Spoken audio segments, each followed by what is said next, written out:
दरअसल भारतीय जनता पार्टी की नीति आम जनता के लिए नहीं है।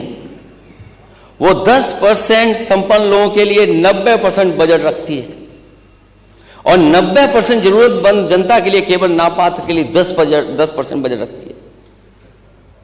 उत्तर प्रदेश की सरकार जैसा पहले आंकड़ों में आप उलझा रहे हैं,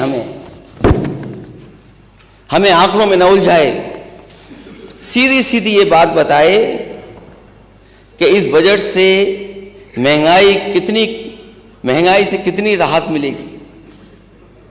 इस बजट में जहां जगह जगह आपने कहा है कि नौकरी और रोजगार मिलेंगे, कितने युवाओं को रोजगार मिला है और मिलेगा। सही में अपराध और भ्रष्टाचार कम करने के उपाय पर कितना खर्च किया जाएगा। मंदी और जीएसटी की मार झेल रहे कारोबार और दुकानदारी को बढ़ावा देने के लिए क्या प्रावधान है आपके पास। और क्या इस बजट में किसान की बोरी की चोरी रुकेगी या नहीं, फसल का सही दाम व किसानों की आय दोगुनी होगी या नहीं।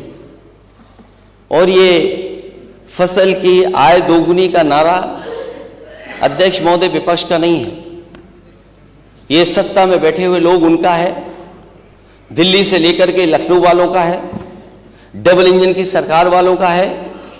अगर 7 लाख और 8 लाख करोड़ का ये बजट है तो सरकार कम से कम ये स्पष्ट करे, क्योंकि इसके बाद हम लोग को चुनाव में भी जाना है, क्या किसानों की आय दोगुनी होगी या नहीं होगी। मजदूर श्रमिकों के मेहनत की सही कीमत इस बजट से मिलेगी या नहीं मिलेगी।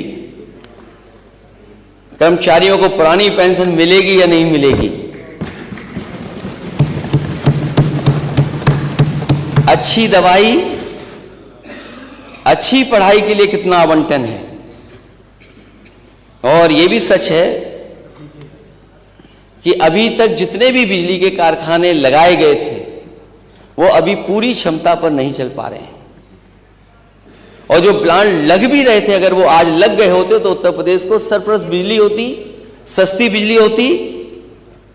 सरकार ये बताए कि बिजली के नए प्लांटों के लिए कितना बजट है, पानी घर पहुंचाने और शौचालयों को सुचारू रूप से चलाने की योजना के लिए दिखावटी प्रावधान कितने हैं।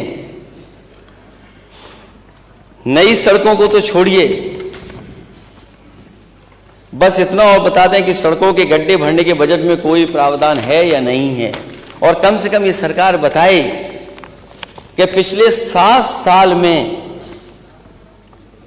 गड्ढे को भरने के बहाने कितना पैसा इन्होंने खर्च किया है। और फिर हालांकि नेता सदन ने वो 2 लाइनें तो सुन ली होंगी,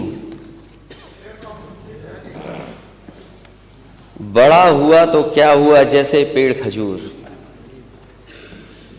बड़ा हुआ तो क्या हुआ जैसे पेड़ खजूर, पंछी को छाया नहीं फल लागे अति दूर। तो जब आप बजट इतना बड़ा दिखा रहे हैं, वो जमीन पे क्या दिख रहा है, जमीन पर कितना पहुंचा है।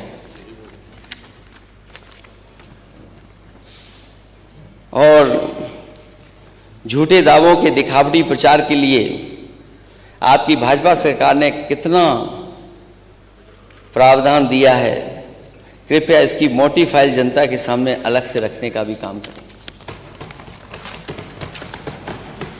क्योंकि आप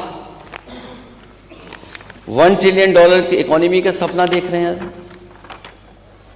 और अध्यक्ष जी, दिल्ली से जो खबर आती है वो $5 लाख ट्रिलियन इकोनॉमी का सपना दिखाया जाता है। और कई माननीय सदस्य इस बात को कहते हैं,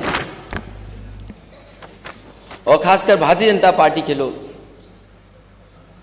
कि इतना खुशहाली और तरक्की हुई है कि विश्व की 5वीं अर्थव्यवस्था में हम लोग शामिल हो गए हैं।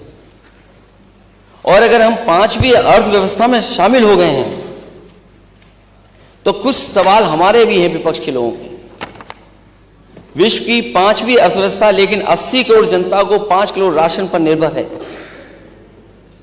विश्व की 5वीं अर्थव्यवस्था, लेकिन किसान की बोरी में से 5 किलो की चोरी जारी है। विश्व की 5वीं अर्थव्यवस्था, लेकिन अग्निवीर की भर्ती 5 साल के लिए भी नहीं। विश्व की 5वीं अर्थव्यवस्था, लेकिन किसानों को 5% भी लाभकारी मूल्य नहीं। विश्व की 5वीं अर्थव्यवस्था, लेकिन पुरानी पेंशन के लिए 5 पैसे भी नहीं। विश्व की 5वीं अर्थव्यवस्था, लेकिन युवाओं के लिए न तो कोई रोजगार और न 500 रुपए का बेरोजगारी भत्ता। विश्व की 5वीं अर्थव्यवस्था, लेकिन वरिष्ठ नागरिकों को रेल व दूसरे किराए में छूट के लिए 5% का भी बजट नहीं। तो ये कैसी 5वीं अर्थव्यवस्था में हम लोग शामिल हो रहे हैं? जो विश्व की 5 बड़ी अर्थव्यवस्थाएं, उनमें हम कहां शामिल हो रहे हैं? और फिर कई बार यह सवाल पूछा गया कि जो $1 ट्रिलियन इकोनॉमी का आप सपना दिखा रहे हैं उत्तर प्रदेश की जनता को,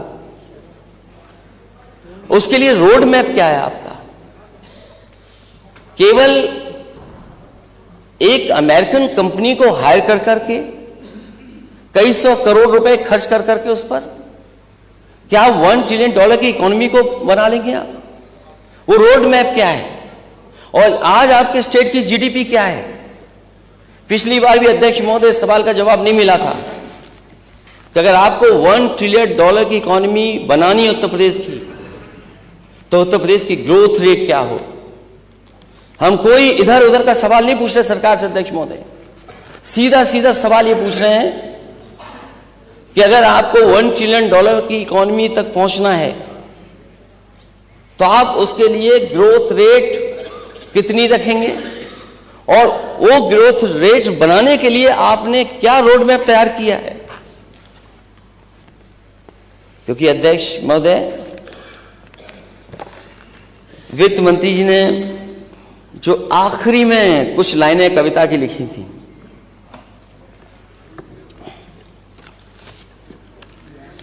जो आखिरी में कुछ कविताओं की लाइन लिखी थी,